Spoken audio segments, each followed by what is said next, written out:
sweethearts, what are you waiting for? Breakfast in bed? Have a glorious day in the Corps. Day in the Marine Corps is like a day on the farm. Every meal's a banquet. Every paycheck a fortune. Every formation a parade. I love the Corps.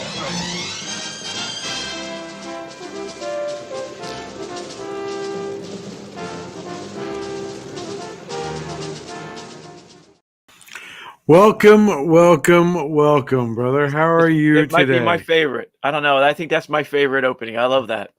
Well, it is a good opening. That's I love for that damn one. sure. That one does kick it, doesn't That's it? the short version, but there's a way longer one that's even better. There is a short version. We just didn't want to break into anybody's copyright, so Plus, we're late, so well, just from a standpoint of just doing the right thing, we got to make sure it's solid, brother. We got to make sure we're solid, right? So, hey, how you doing? Namaset. Okay, yeah, namaset.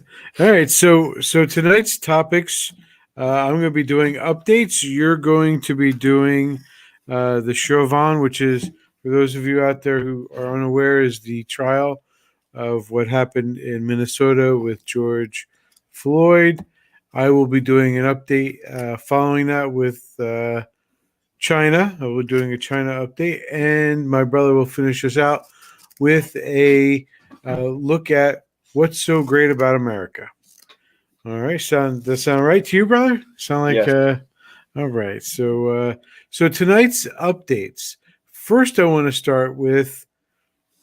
I've been struggling with there's a lot of different groups out there that I'm a part of, and I try to be involved in them on Facebook. And what I've come to discover is, one of the problems that New Jersey is facing is that we are struggling with our identity in the Republican Party, what they are, what we should be. And I see this conversation going round and round out there, and people are dancing around it. You got another Facebook war. Well, it's not really a Facebook war.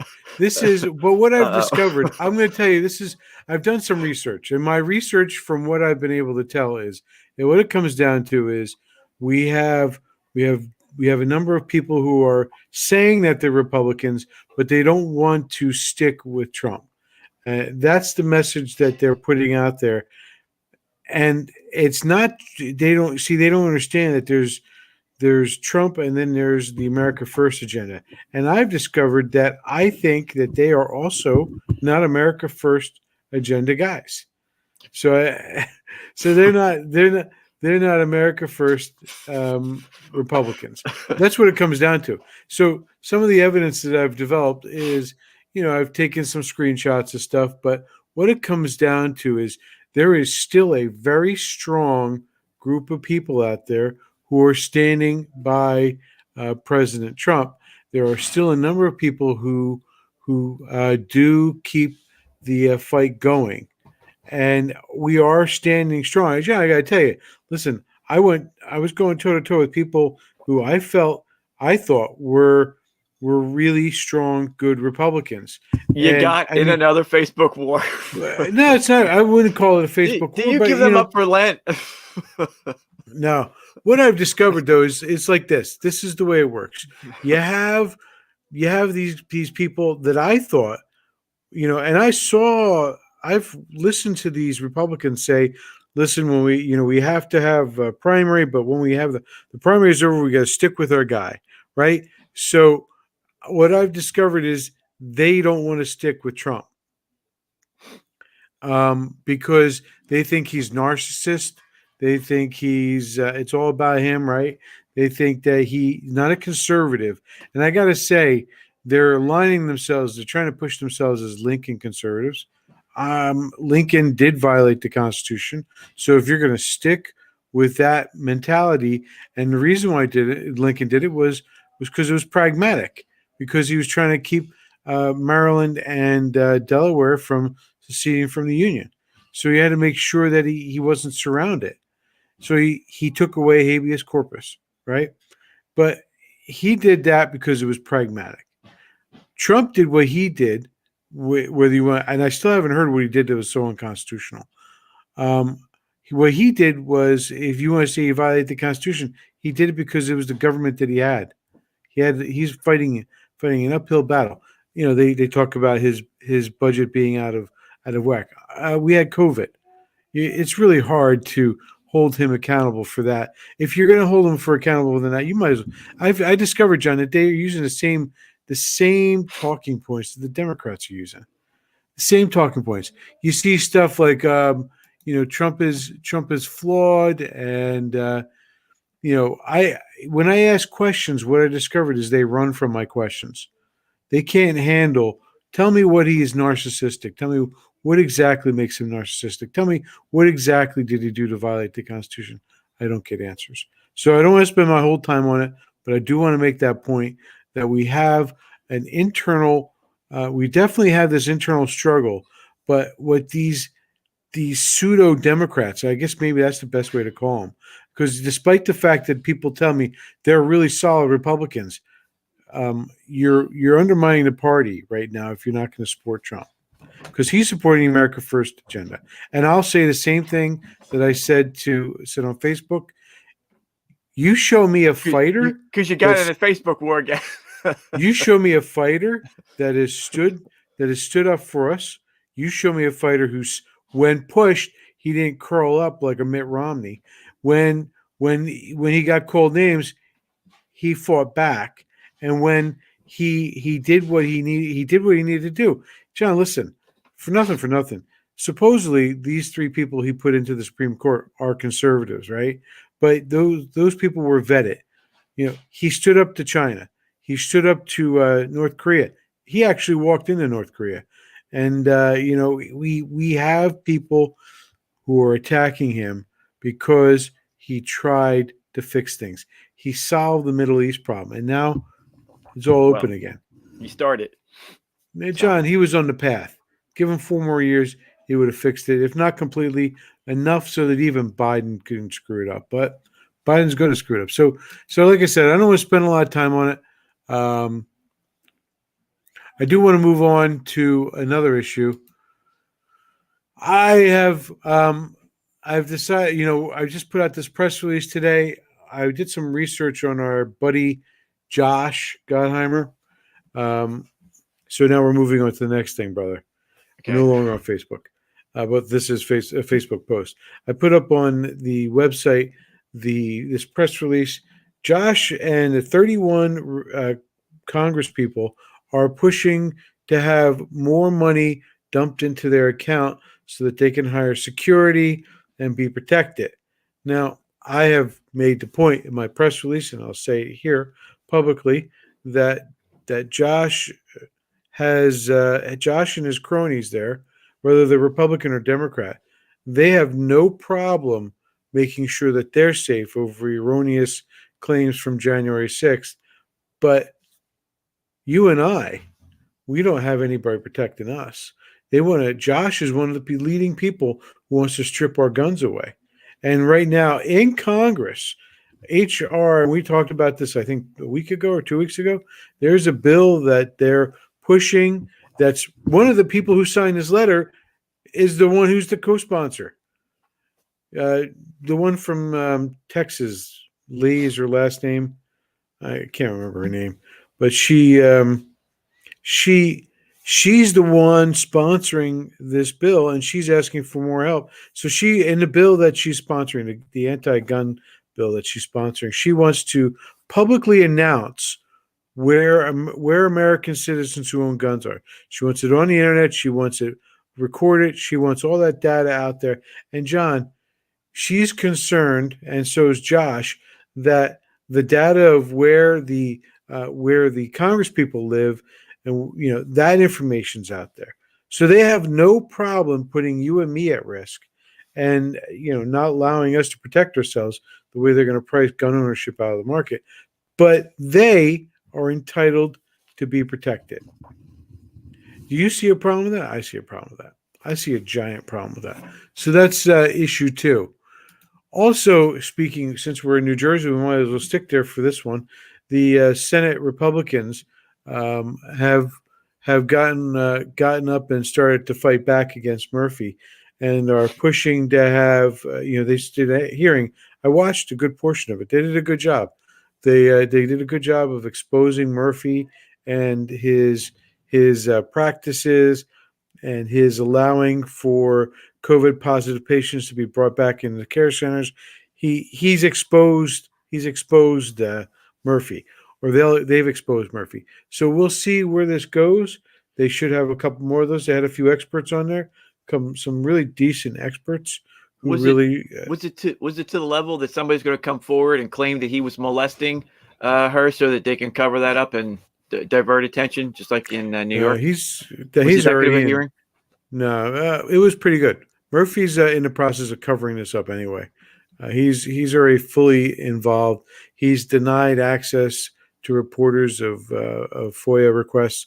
He's denied other items like that they've requested that would show data of how many people have died. I think that's what he has. There's information that reporters have asked for that he's slow rolling it. So we know that he's dirty. One more thing I want to bring up. This I just wanted to play this. This is a week old. But the reason why I play is because I love this quote, John. This is something that we as Americans should all feel. So what can you do right now? It's really simple. You can be bold. You can show up. Debate these ideas. Persuade your neighbors. This pandemic illustrated that many politicians have a totally different vision for government than what the founders laid out. It was once said that the left takes its vision seriously, more seriously than it takes the rights of other people. They want to be our shepherds, but that requires us to be the sheep. Let it be heard loud and clear from us right now. We will not be sheep. So I wanted to play that line in reference to also Governor Murphy because, as you may know, Kristi Noem's South Dakota, she left her state open with they didn't close anything for the entire pandemic, and her state did extremely well. But more importantly, that line is exactly what we need to do as Republicans.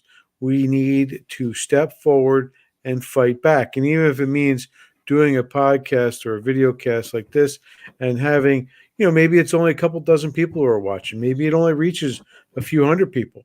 It doesn't matter. That's still a few hundred people that will feel emboldened by your approach. And so that's the message that she is pushing. And also she's a great candidate for a future 2024 assistant or vice president. And the last two things I want to talk about, the current vice president, Asterix. I want you to watch this, brother. And the key here is notice exactly how the press is so docile. You hear only one voice, and the one voice that's speaking up and asking questions is Steve Doocy, or it's Doocy. Peter Doocy, Steve Doocy's son from Fox. So listen as the docile press, the sheep, do what they're told. Mr. President, whatever happened to your promise from 7 weeks ago that if Democrats flipped the Senate, the checks were going out the door? Come on, Peter. Thank you. Go, guys. Thank you. Such a docile press, brother. Can you imagine that happening with Trump? Can you imagine a docile press like that? And he would have been ridiculed for anything. Doesn't he look old and frail? Oh, look. Now, remember, the problem is we call him a Democrat, and really he's the press candidate. This is all the press. The press needs to eat this because this is their candidate. It's not. Rush Limbaugh before he died made the point that the people in charge is really the press because it's their party. And he's absolutely 1,000% right about that. Even up in heaven now. But this is their candidate. This is their version of America. This is their party. They need to eat that. They need to eat this. Biden's their hero. Here you go, brother. See if you can understand what he's saying. The vast majority of economists, left, right, and center, from Wall Street to the private economic polling initiatives. The economists, as I said, left, right, and center, say, in addition to the needs the people have, we need this to grow the economy. That if we haven't spent this money and recreated a kind of incentive for people to be able to make a good living, that we'd be in real trouble. It's sad. It's sad. Yeah, so this is the 1.9 trillion that they're taking, and so we get 1,400 of that. Now, if you calculate it out, it costs about like $500,000 to give everybody $2,000 each. Yeah. So they could have taken that 1.9 trillion and given us $8,000 over the course of the next year, and then you can say, "Oh, look, what's the stimulus that we would have? We would take that money, then we would spend it by air conditioners, cars, and all the rest." But no. They give us pennies on that. What is it? It's like 300 million. 300 billion worth of that. So we get 1,200, not even a full 2,000, because these cheapskate bastards want to keep $1.6 trillion for Nancy scumbag Pelosi and Joe scumbag Biden. So they keep from themselves. And our kids and our grandkids are going to be paying for that for the rest of their lives. When the next Congress gets in, what they ought to do is claw all that money back and send all those people to jail who don't spend it on COVID, because none of it's going to be spent on COVID. It's all a lie to steal money from the American taxpayer. Yeah, I know exactly what he's talking about. This is their candidate. I know exactly what he's talking about. So, brother, the last item I have on the agenda tonight is Mitch McConnell is looking for an exit strategy, and I wanted to just run through it real quick because he's trying to pick his successor, and the person he wants to pick as his successor is this man down here, right here, Daniel Cameron. Daniel Cameron he did a great job at the RNC. He's a solid guy, but he is Mitch McConnell's pick. So automatically, in my mind, I don't know about yours, he's automatically off the table. So he's suspect because he's Mitch McConnell's guy. Well, he's behind a Trump sign though, so he is behind a Trump sign. Yeah, but so was McConnell. So the way when I talked to you earlier, how could this supposedly this has to be signed off by the governor, but even if the governor vetoes it, the legislature has a veto-proof majority, so they would be able to override the veto. So it's whatever Mitch McConnell can force the legislature of Kentucky to do. There is one candidate that has apparently no connection to him, and he's all the way down here. Nope. No, it's not down there. I thought it was. It is not. But there's one guy who isn't one of Mitch McConnell's buddies. Yeah, it's not that important. We'll see who it is, though. All right, that's it for me, brother. That is all that is good. And I still have 2 feet of global warming outside. Oh, good. 24 inches of global warming outside. Okay, so this is for it's going to come up in the next, because we're always on the cutting edge. The next story is going to be hitting the airwaves for the next couple of weeks. Is going to be the Chauvin trial, the George Floyd killing / murder in Minneapolis, Minnesota. The one that sparked on May 25th, that sparked the summer of love and mostly peaceful protest that killed 30 people and burnt down billions of dollars worth of middle class and working class people's houses and businesses, and in all the cities, including in Delaware County and in West Philly. So anyway, this trial is going to come up. It's going to be about 2 weeks. 2 weeks of voir dire, which is where both sides try to exclude people that are prejudging the case. I don't know how they're going to do that, but they're going to exclude find some people that are like living under a rock over the last couple of years, and put them on the jury and panel them on the jury, and then within the 3rd week from now they'll begin the jury trial. I believe the fix is in. For a number of reasons. I'll talk to you about it at the end. But some interesting things have developed since then.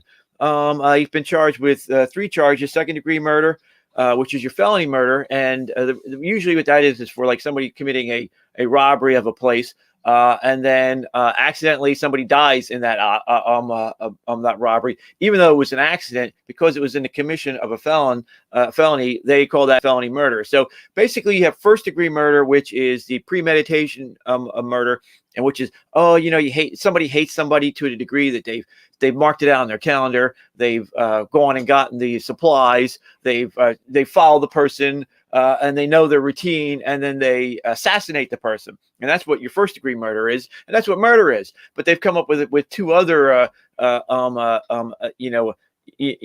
two other sections of murder to kind of to increase the number of people that are being charged with murder. And one of them is this second degree murder that he's charged with, and the other one is third degree murder, which is a big grab bag of other types of any other type of murder that you can prove, depravity of mind. It's the grab. When you see a criminal statute, there's usually a top one, a second one, and then like a grab bag one, especially with murders. Now then they have them on second degree manslaughter. In Pennsylvania, we have voluntary manslaughter and manslaughter. Manslaughter charges are for, historically what you would do for manslaughter is, say a reason occurred. You stumbled upon your lover, and they were having relations with another person, and you, out of that moment, that spark of anger, you kill somebody. Well, that's a manslaughter, or there's some culpability lesser than your actual intention. So murder charges were originally for the premeditation and thinking about it, but prosecutors have been so successful, and they've dumbed it down to such a degree that you can get third degree murders in like this grab bag area on things as some kind proving the depravity of mind. But traditionally, your manslaughter murder, murder part of the statutes were for like of the incident. And so it's very significant that they haven't gone after first degree murder, because there was some kind of contact between the two, or they knew each other sort of. And first degree murder, as the district attorneys have been successful arguing, you don't need to, they've dumbed it down to, you don't even need to have a long preparation. You can do it on the spur of the moment. So it's very significant that they haven't gone after first degree murder, and they're going after second degree murder, third degree murder, and the manslaughter charge. The other thing that's been developed since then is the medical examiner report. And the medical examiner report came out, and it's not good for the government in the prosecution. What a medical examiner is, if you watch your Quincy, is supposed to be a neutral scientist, doctor figure who then determines the nature of the death, and then writes up the official report for the county. Usually, it's the highest paid person in the county because he's a doctor. And usually it's supposed to be, neutral, meaning he's not for the district attorney, he's not for the defense, but inevitably he gets used as a prop for the DA because he calls it as homicide. But as you'll see in this, if you looked up this medical report, there's an asterisk next to it, being this is not a legal conclusion. There's no legal culpability from it. But this ME concluded that Mr. Floyd died from arterial disclosures and a pulmonary heart, a cardiopulmonary heart arrest, and which means a heart attack complicated by law enforcement subdual. So there's a lot in that to unpack for the defense, and the defense is going to be able to argue a lot from that, because in it is also a toxicology report. What the toxicology report is it looks at the chemicals in the blood at the time of death, and the toxicology report that goes along with this, the ME's finding, shows that he had 11 nanograms of fentanyl. He also had methamphetamines in marijuana in his system, caffeine, and of course had arterial sclerosis, meaning he had heart disease too. So to put that in context, 11 nanograms of fentanyl is they don't actually know how much fentanyl kills you because nobody gives fentanyl to a person. And the only way they've been able to determine like what level could kill you is they do studies. Like there's a study in California that's about 100 people that overdosed on fentanyl, and they said they try to make it as clear as possible, as clean as possible, meaning there weren't any other factors in this culling out of these people. They were just overdosed on fentanyl, and I think maybe like 30% of them had some alcohol, but they try to make it as clean as possible. And out of a database of 100, they found that the average level of fentanyl from that level was 3 to 6 nanograms. So with 11 nanograms, the defense is going to be able to argue he was well over the level that would have killed him. And the actual ME's report called it fentanyl intoxication. Again, this is a sketchy area because nobody gives fentanyl to a human being to find out whether they're intoxicated or not. But that's going to be a big stumbling block for the prosecution to overcome, because that's a lot of fentanyl in his system at that time. Plus, he had methamphetamines in his system. Now, where that makes your heart rapid, he had 19 nanograms of that. They don't match up though in nanograms versus nanograms in fentanyl versus methamphetamine. Meth. For that, you need probably about like 50 nanograms. So it's probably a low dose of that, but you're talking about something that slows you down and something that pumps you up. Plus, he had marijuana in his system. He had 11 nanograms of the active and 42 nanograms of the inactive. Marijuana, everything in your body does not stay in the same condition. It converts, it metabolizes, and so the inactive stuff is the 42 nanograms of that. That really has no effect. But the 11 nanograms, even when I do these DUI, I'm a defense attorney, I do DUI cases. Even my DUI toxicology expert, my doctor, will say he couldn't defend 11 nanograms. There's 11 nanograms that would show some impairment that an officer's observations could say, oh yeah, he's impaired. Typically, Philadelphia is not prosecuting 5 nanograms and below. So you could say that he was under the influence of with that. So that's 3 drugs in his system, let alone he had evidence of caffeine, and he was a smoker with arterioscolitis. So you could say it was the heart disease that killed him. You could say it was the drugs that killed him. Or he also had COVID. He also had COVID on top of it. You could say the COVID on top of him. The defense attorney is going to be able to say, but the least of those actors in this incident was the officers. Now, another development was that the police manual has been now changed. So the defense is going to get the police manual and the police manual at the time and make the argument that, listen, the reason why none of the officers did anything, because this was standard procedure. This was routine at the time. Now, I've actually been talking, because I've come across this in Pennsylvania too. Back in my day, when I was a correctional officer and then a canine officer, there was a bunch of incidents that with sleeper hold. We called it the sleeper hold in the back in the day.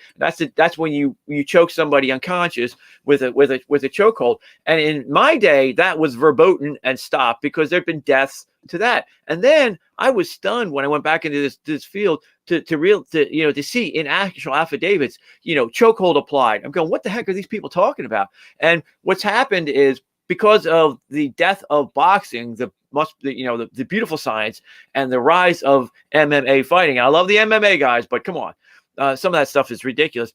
You see a parallel between the police world and police training and self-defense training and the reintroduction of chokeholds. And so you see the reintroduction of the chokeholds. So to the point that in this case, it was part of their official procedures that they were allowed to. Now, my little DA says, yep, but they're supposed to turn them over routinely. So my little DA can make the case that she would prosecute and win this on the fact that, all that aside, whatever we can argue from the defense end about the huge problems with the drugs in his system, the huge problem that he had heart disease and was having a heart attack, the huge problems that he had COVID, and all the rest of it. Still, whatever that is being said, this Mr. Chopin watched this man suffering from the inability to breathe, and not only did he do anything about it, he compressed his neck and killed him. So murdered him. And so that's the argument that they're going to make. what a good defense attorney, we'll see, because it's going to be, happening in a week. It could be the trial of the century. I kind of think that the fix is already in for a couple reasons. Number one, the timing of this. I mean, why so fast? Why should Russia? We're first of all in the middle of COVID. I got guys sitting in jail for simple gun cases for the last year without another. Were they going to be sitting for another year? Yeah. What's so fast? And there's a reason for that. Well, they're up in Minnesota. It's cold out now, and if they do this within the next 3 weeks, it will be way before riot season, which we all know is in May 25, and then they can burn down the city again. So the other reason why the fix is because who's running this? The Democrats are running this. It's a Democrat city. The Democrats. That's the dirty little secret of all this rah Black Lives Matter crap and Antifa crap. It's the Democrats are already in charge of these little dopey utopias, and they made them into hellholes. And so that's another reason why I think that the fix is in. And of course, the real reason why the fix is in, the real two reasons. Number one, they don't need Antifa and Black Lives Matter now to burn down the cities like they did during the Trump presidency. Now it'll make a Biden look dumb and incompetent and really bad. So they don't need it. So it's time for Black Lives Matter and Antifa to go away for a while. And the real reason is because what they really need to do is they need to clear the real reason why the fix is, and they need to clear the shelf and get this out of the way, because what they want to prevent to happen is the same thing that happened after Obama won. Obama won, and they gave out close to $1 trillion to all the Democrat friends of Obama and paid and all their buddies, and then the Tea Party rose, and they need to clear what you were talking about earlier. They need to clear that out so that they can good old Gossheimer. You can see them already. The writing on the wall. And what they're trying to do is when the peaceful Tea Party guys get together again, they'll be branded as the extremist militia, blah, blah, blah, blah. We have to put them down. They're extreme right-wing militia. And see, they have to clear that out. And they got to do that. And the worst thing that could happen will be that the poor, calmly nice Tea Party guys are out there with the poor with the people rightly protesting against the outrageous conduct of the police. And for those guys, you realize, well, wait a minute, we're kind of really on the same party, on the same side on here. This government is being run for themselves. They're not running for us. And Black Lives Matter, that where are they on all the other killings? The fact that where are they on the Duncan Lemp case? That case is an out and out premeditated murder by SWAT guys who turned off their body cams and premeditatedly set up a young man who could have had his right to have his guns when he turned 30 for something that happened while he was a juvenile, just because he had guns, and they murdered him in front of his pregnant girlfriend and in the house with his brother and his father. And now they set it up for a no-knock warrant, knocked on it. Where's Black Lives Matter and where are all these people for that case in Maryland? Because it's a sham. It's a complete sham. And the best thing for them to do now is to put it under the carpet and go after Kyle Rittenhouse and the strike and the Capitol Hill guys and the people are being denied bail on Capitol Hill. Go after them and try and suppress the inevitable antibody of the American populace, getting together like they did for the Tea Parties to try and stop the outrageous pilfering of the public trust, the public treasury on behalf of all the friends of Obama,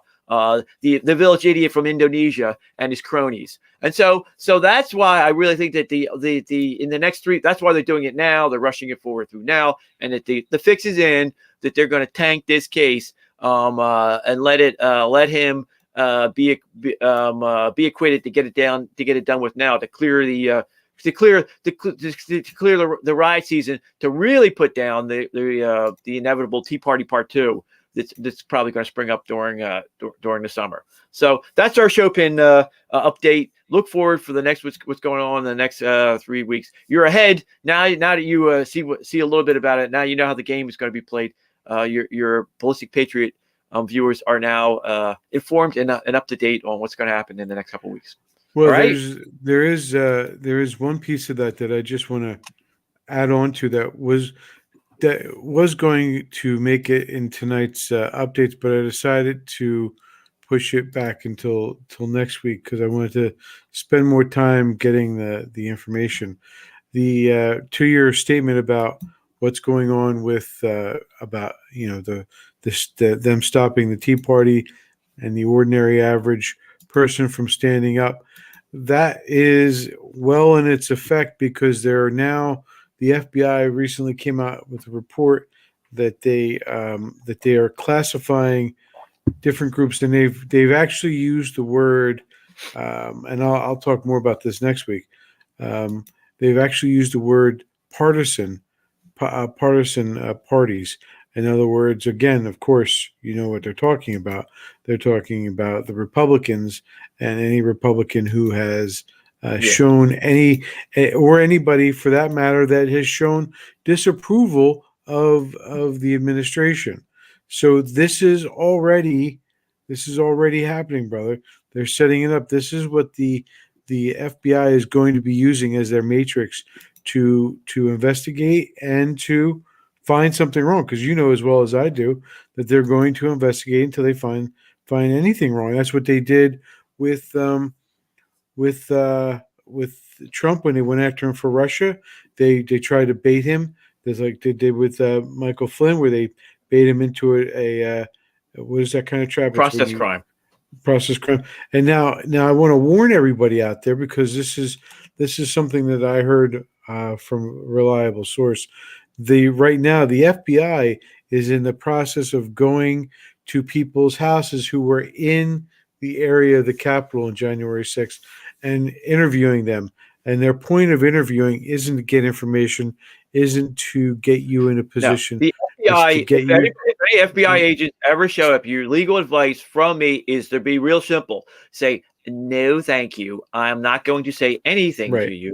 Because and here's the reasoning why. Why do 7 FBI agents go in to talk to who was the girl with the towels? Martha Stewart. Why do 7 FBI agents go in to talk to Martha Stewart when not one of them bring a tape recorder so that Martha Stewart can go to jail? That's why. You telling me the FBI can't afford tape recorders? No, they do that just so they can do what they did to Michael Flynn, to them, because that's their little shtick. That's their trick. They can't do it the regular way. They have to do it that way. So you do not talk. There's a great video. You say "Shut the F Up Friday," which a bunch of lawyers got together. A couple lawyers did it. It's funny as heck, but it makes the point. You say nothing other than lawyer. That's it. It's what it is. They're not there to help you. They're allowed to lie to you. They don't have to play fair. They can, and so that's why you always have your lawyer talk to them on your behalf, and you say nothing to the police. You have no duty to help the police out in anything. Remain silent, because anything you say can and will be used against you in a court of law, or in a public opinion, or in these star chamber courts that they have that they apply on people nowadays. So that's your legal advice for today. Shut the F up and look that up on YouTube. And also if you have President Trump on your video feeds, you're likely to get kicked off YouTube. 3 strikes and you're out. Right Side Broadcasting put out his speech from CPAC. That was kicked off. Yeah, I've been looking for it. It's ridiculous.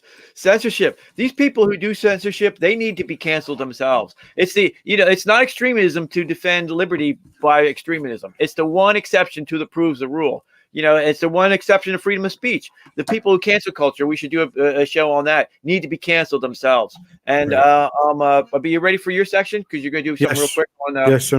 Yes, mine's. I can hammer mine pretty quick here.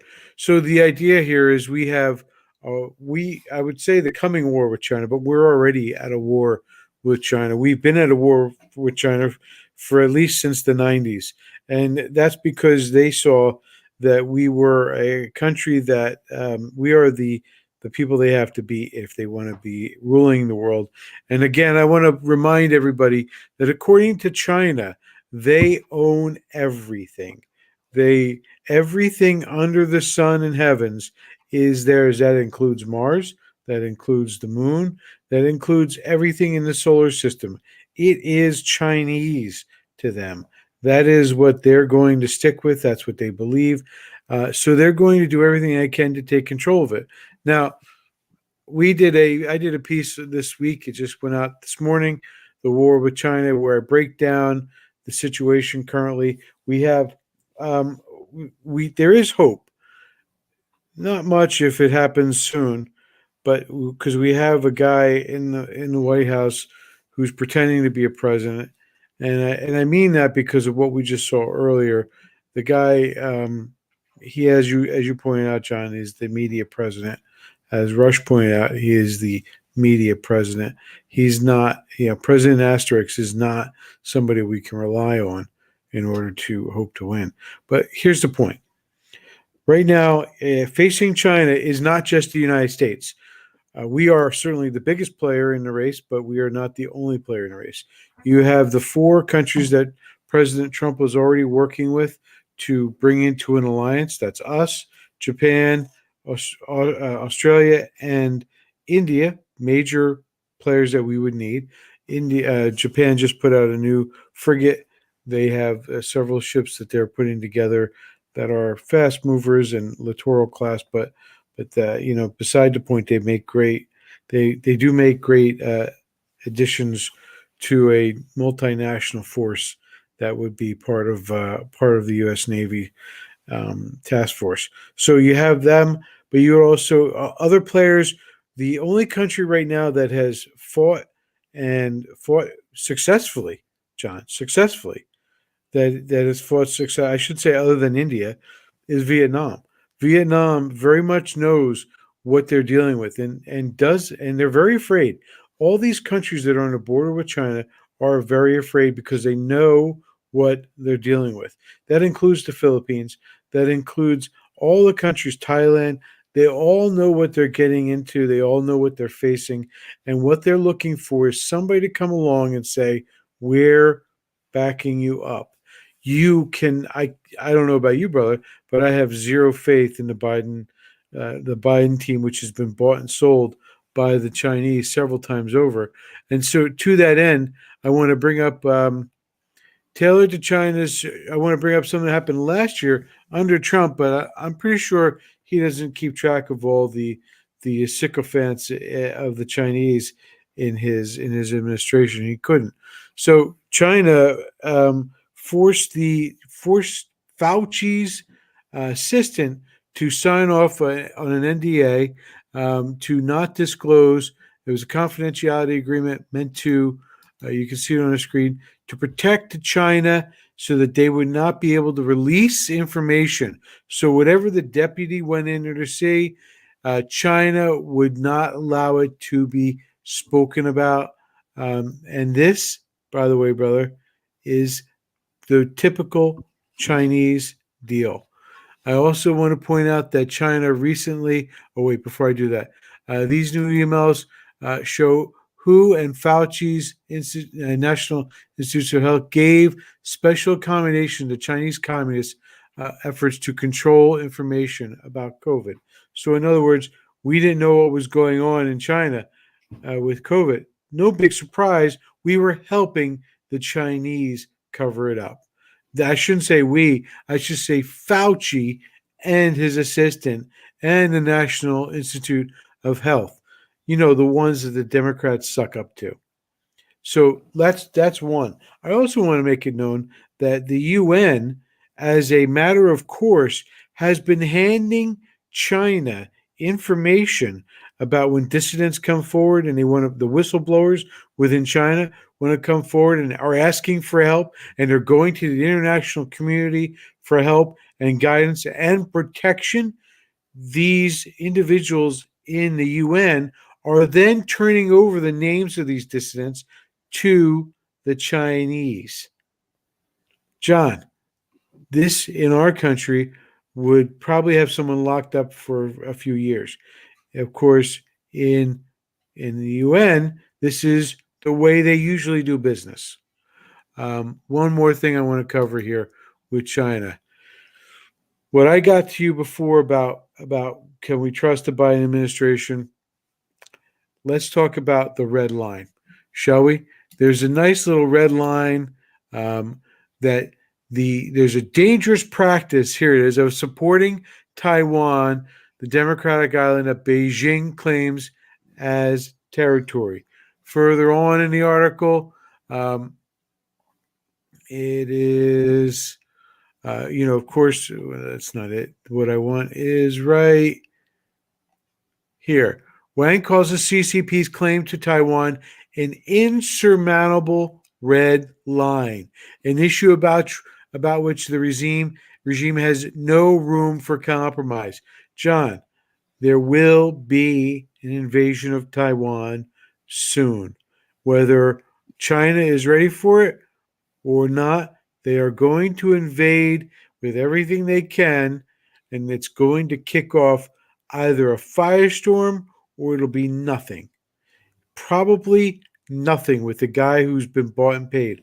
One of the points I want to make with China is after Desert Storm, and this information I have to give credit to American Thinker.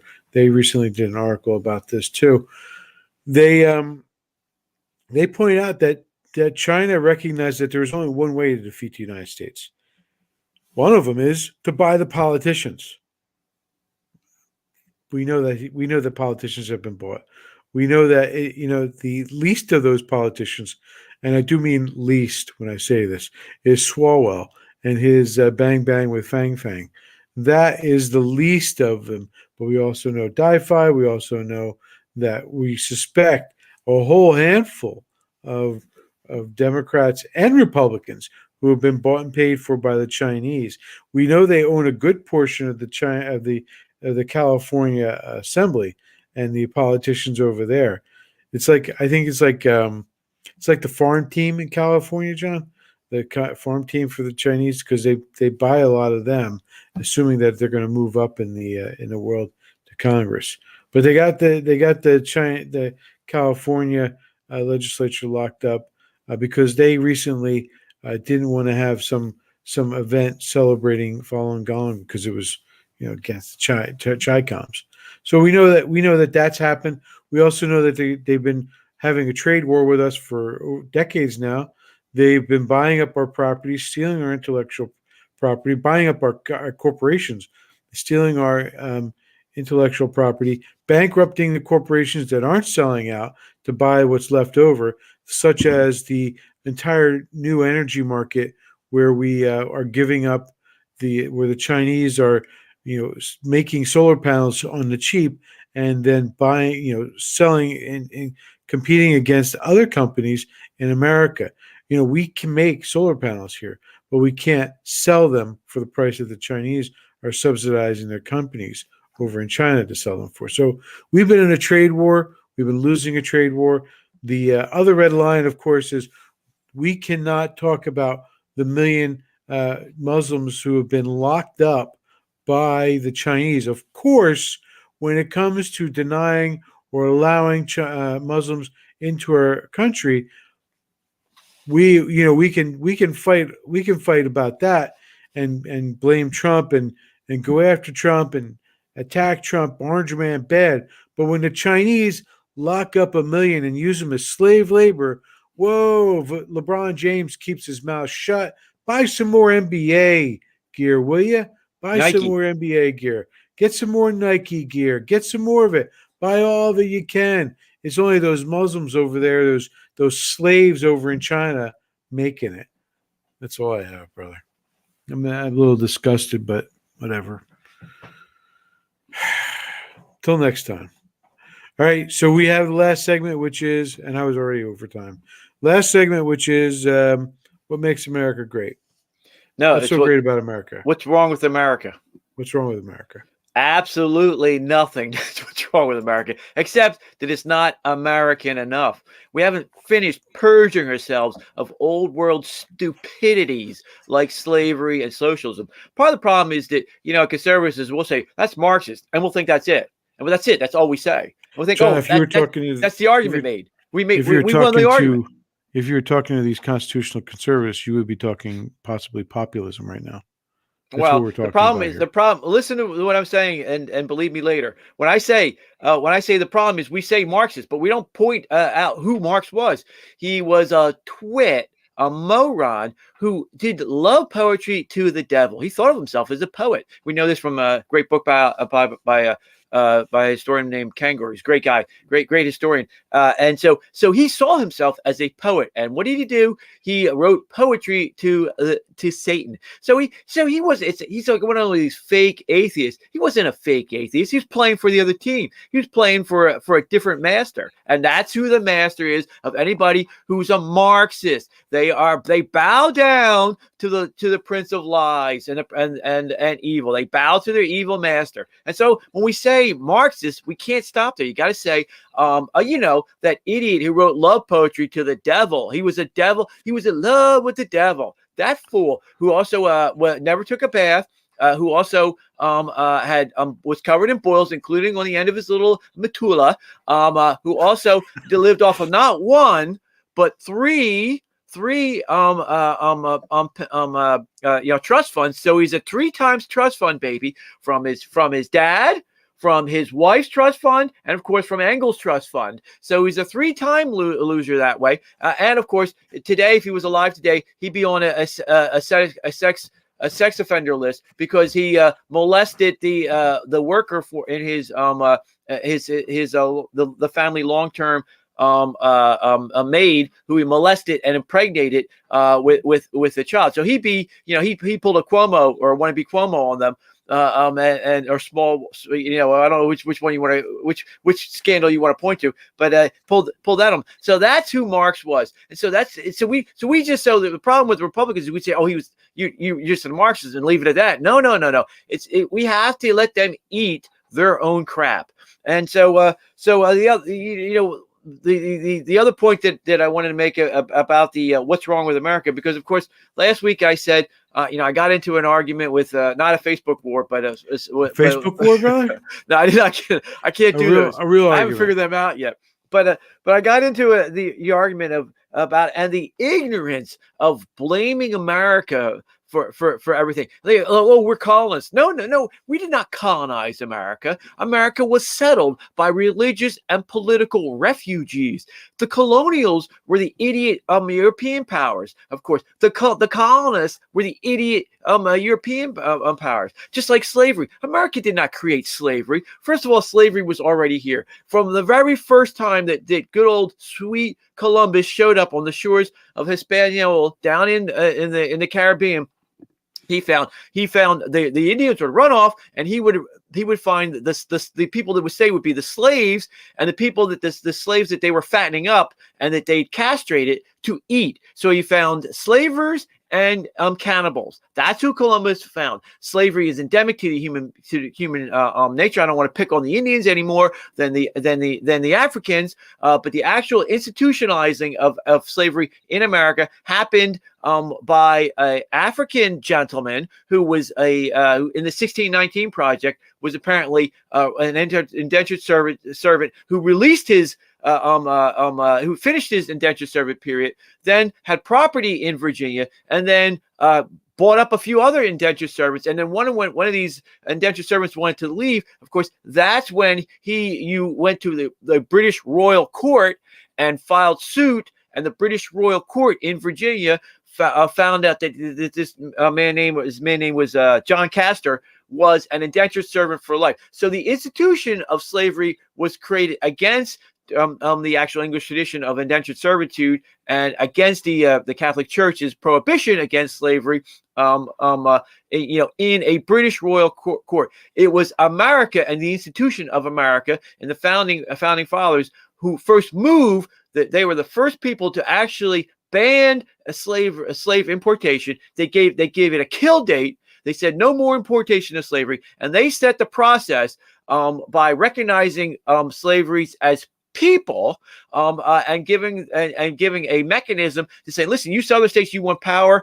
There are 3/4 of a person, but if you make him a citizen, then you get more representation in Congress. So they put a mechanism to kill slavery and to weed it out over time. That's the American tradition. The American tradition is purifying itself of the idiocy of the old world, whether it's European nonsense or African nonsense in the importation of slavery. Because that's the sad little truth that they're not telling you, is that the importation of slavery came from Africa, mainly from the Muslims and the African tribes from Sub-Sahara that were catching people and selling them off to other people. So if they want us to apologize for America, that's what we should do. We should apologize for America, and we should say, yes, I apologize for America institutionalizing the death of slavery. I apologize for America for freeing the world, for freeing the world from the scourge of Nazism. I apologize for America for freeing the world of communist Soviet dictatorship and communism in all its forms, except for the Chinese communists, because the idiot Bush and the idiot Obamas. Thank you, you village idiots. And I apologize for Ronald Reagan lifting up through free markets 1 billion people since the Reagan Revolution in the rest of the world. For all those things, I apologize. I don't apologize for slavery, because that was a Democrat institution holdover from Europe and Africa, and had nothing to do with the American founding. The American founding was the exact opposite of that. So that's my rant on what's wrong with America. Absolutely nothing. The only thing wrong with America is that we have a bunch of spoiled little snowflakes who've never lived in anything in the world and want to badmouth and slander our country. What they need to do is need to be kicked out of the country for a little while. So see the rest of the world, and you'll see something really amazing about the rest of the world. Sergeant Boldini told me about it. He says, you know what? When you go over to Afghanistan, they're tiny. You know why they're tiny? Because they don't eat. Because that's the rest of the world. This is the freest country in the world. It's the only new thing under the sun other than the Jesus Christ, because the only thing wrong with America is we have to become more American, more freedom loving, and purge ourselves of the idiocy of Marxism and socialism and the friends of Hitler, which are all what National Socialists are, and these fool Antifa and Black Lives Matter idiots. You know what? Why don't you go over to the rest of the world and sell that crap in the Middle East? See how far you get with that, because you won't get that far. They'll just throw you off a building, which is what you kind of which would be a perfect ironic thing. But that's my rant on what's wrong with America. Absolutely nothing. And I think that's the show. Yeah, there you go, brother. Well, on that note, anything else to add? No. I think we're out of time. Right? All right, brother. Everyone, make sure you like and subscribe to the channel. Make sure you tell your friends about us, and make sure you come back next week. Take care. We are poor little lambs who have lost our way.